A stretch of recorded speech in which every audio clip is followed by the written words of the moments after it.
does it need to be related? No. Is there anything interesting going on in your life? Well, I've given up on men. That's new. Well, my mom asked me if I was dating right now, and honestly haven't thought about it in months. 2 months. Well, when you stop looking for it is when it will That's happen. Bullshit. I don't think so. Everyone tells me that. That's such bullshit. I think it's true, but I don't know. I wish that was the case, but it's absolutely, like we talked about in the last episode, I'm a hopeless romantic, so I'm searching for my Prince Charming around every corner. Well, maybe it doesn't exist. You might be moving soon, so there's a whole world of men out there for you. So maybe it's just all not. Trash. Yeah, I'm kidding. You know where I think you should meet a man. I'm not going to meet a man at church. I literally can picture the encounter. Like, at first, we like each other, and like we have similar interests, and then he really gets to know me. He starts to realize how much of a cynic I am. No. How much I hate unorganized religion. Which is nothing against people that like organized religion. If he's... Well, I know you, and we are friends. Yeah, but you're not dating me. Yeah. I feel like it's different when you're like with someone intimately. And I mean, not all people that are religious are the same. Right. I just think that like the guys at church are probably looking for a relationship. That's why I think but I also there would be options have there. a like tendency to really only be attracted to guys like personalities who are assholes. I know. That's like standoffish. Yeah. And emotionally unavailable. That's typically my type. You got to get over that. It's really upsetting. Yeah. That's the only type of guys that I seem to like are people that's going to have suck. to change. Well, it's because they usually exude confidence. Yes. Usually. And that's very attractive to me. Very attractive. So if you're a man out there and you like me, here's the how-to guide. Just be confident, like but please be nice on the inside. On the inside. Yeah, so I think it's like the guys that are like really like emotionally defensive when you first meet them. Mm-hmm. And they're like, they're not like childish, but they kind of have like a wall up. You have to dig. Once you dig. You want to peel back the layers. Yes. I like it to be a little bit of work. That's okay. That makes sense. If you don't want someone who's just an open book out there to everyone, that's fine. That doesn't mean there's anything wrong with them. Your life story when you first meet. Everyone knows I'm an open book. I share. But you also have layers. So ogres have layers. Wait, the best quote of all time comes from that movie. What? I like that boulder. That's a nice boulder. Maybe if we have downtime this weekend, it's on Netflix now. So Shrek? Yes, it just got put on Netflix a few days ago, actually. That's a classic. Okay, right. Well, now that we've talked a little bit about my love life, let's jump into the episode. Roll the intro music.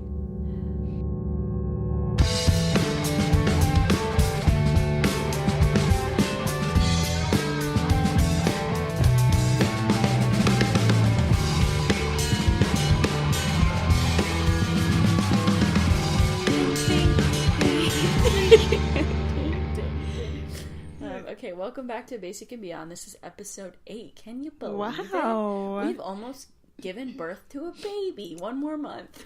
Oh, wow. You're right. I'm Christina. I'm Lauren.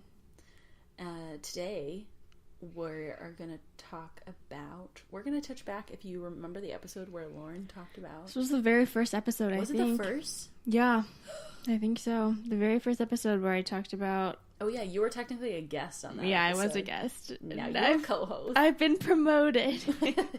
More like, I can't find any guests, so you're just a permanent host. I'm glad it has worked out this way. So, again, if you haven't listened to the first episode, you can listen to it, but our episodes are getting a lot better as we go, I think. So maybe we'll just... So. Your feedback is open, so direct message our Twitter account if you have...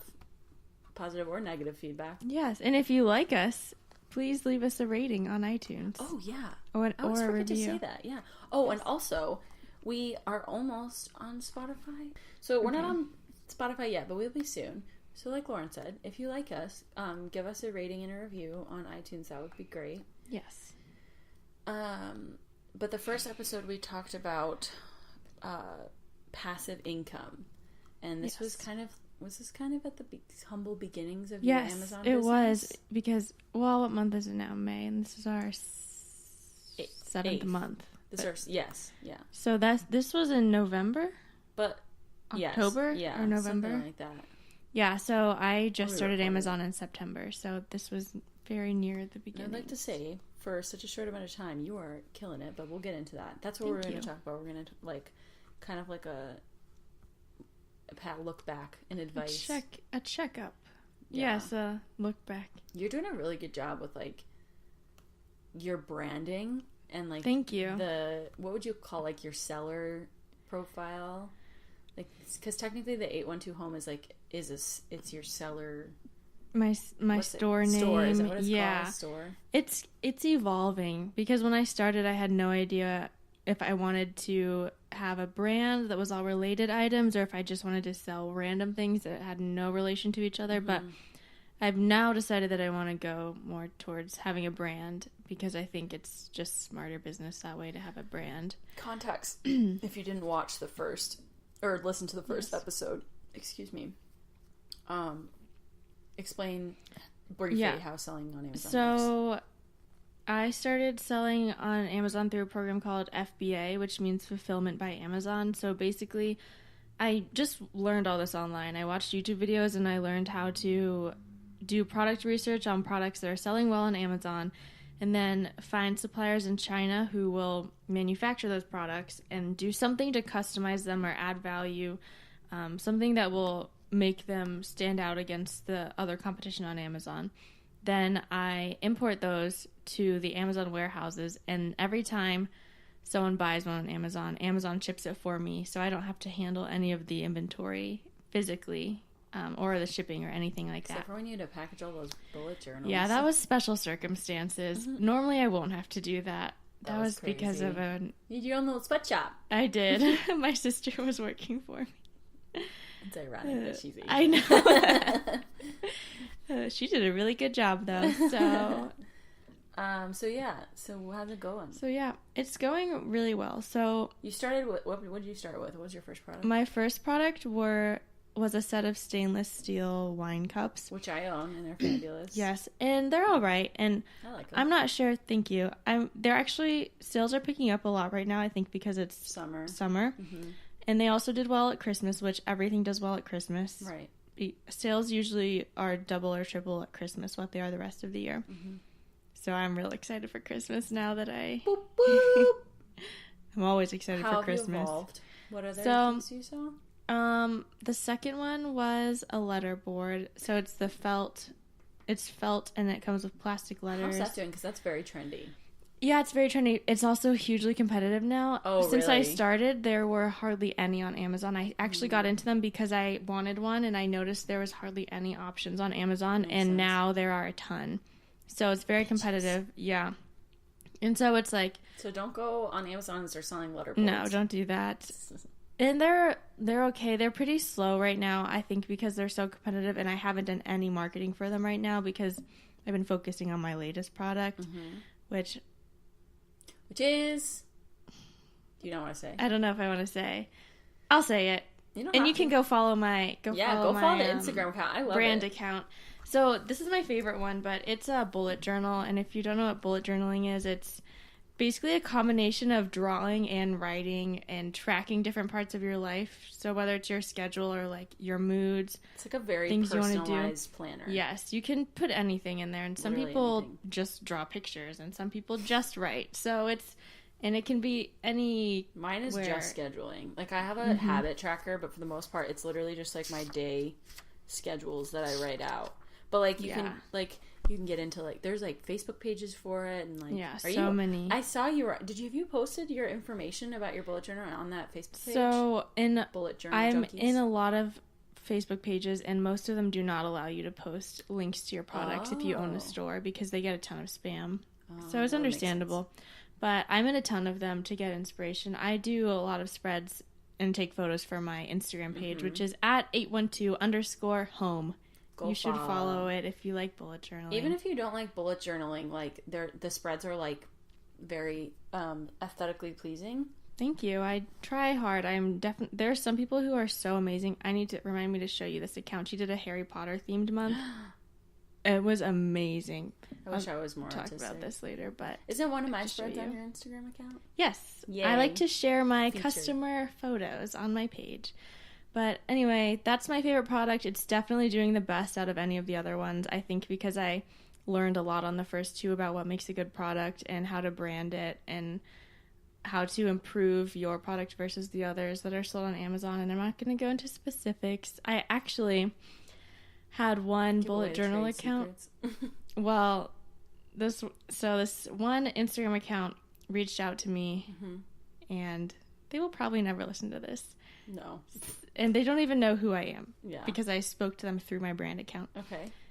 They were very unprofessional. Why? And first of all, they reached out to me to see if I wanted to pay them to advertise on their bullet journal themed Instagram, which is fine. Okay. Just a little odd. Normally, the person who would be doing the advertising would be the one reaching out to accounts, but that's fine. When I said, okay, I might be interested, and I asked them for their rates, they said, I don't know. I don't know, maybe $25. It was like she worded it like that? Yes, exactly like that. Why would you even type all that stuff? Just think about it. Exactly. And even if you don't have a set rate, act like you do. Yeah. You know? Yeah. Just act professional. And so we had to go back and forth on the price, and it was frustrating because $25 for like one ad? Yes, which is a lot because I said, okay, I pay around that much for an ad on an account that has almost 300,000 followers, and they had only 10,000, I think. Okay. And I said, that's really high because of your follower count. And we went back and forth, and I said, okay, let's just do one. I'll see how it performs. How about $20? And they said, how about $22? And after that, I didn't reply because I was like, this is so annoying. Weird. And what's $2? And so I didn't reply. Then they got back to me after I didn't reply a few hours later, and they said, oh, I guess $2 isn't much of a difference. No. 20 is fine. And sketchy. Just weird. And they would talk to me, and I think I said something like, we were talking about scheduling, and I tried to explain to them multiple times, I have an ad plan going with another account for 3 weeks. Let's do my ad after that plan is over. And no matter how many different ways I explained it, they could not understand what I was saying. And they messaged me and said, WDYM. Like, that's it. And what's WDYM? And then I realized it means, what do you mean? But it's just like so unprofessional. Was that an individual's or it was a themed bullet journal account, but so run by you don't know what type of person was running it. Like, if it was a young girl, it might be like a teenager. No, but that's not even the part that's all fine. Whatever. It's a little unprofessional, but I can deal with it. The part that really got me was they asked me in a really tacky way who my suppliers were and how they could start selling bullet journals like me. And I just thought, isn't it common sense? You don't ask a business that you are trying how to do exactly what they're doing. How to compete with them, essentially. Yeah. And they're trying to get me to pay them to advertise for me. What? I was so just bizarre. Blown away by that. But that was just a long story about how I don't want to give away my suppliers or any details, because I did the hard work to research and learn all of this by myself. I'm not going to give it away to someone that I don't. Of course, I would help people that are truly interested in doing the work and learning more about this, but I'm not going to just give someone a step-by-step guide of how to compete with me. Like, you can give, like, general information, but not, like, specific stuff. And I did. I said, if you're truly interested, my advice to you is to look on YouTube, because that's where I learned everything. But I said, I'm sorry, I'm not going to give you my supplier's information, because that wouldn't be a smart business decision, because you would be competing with me. So weird. I just thought that was really weird. I didn't know if other people would think that was... No, it's weird. Okay. Like, I understand she wasn't coming from, like, a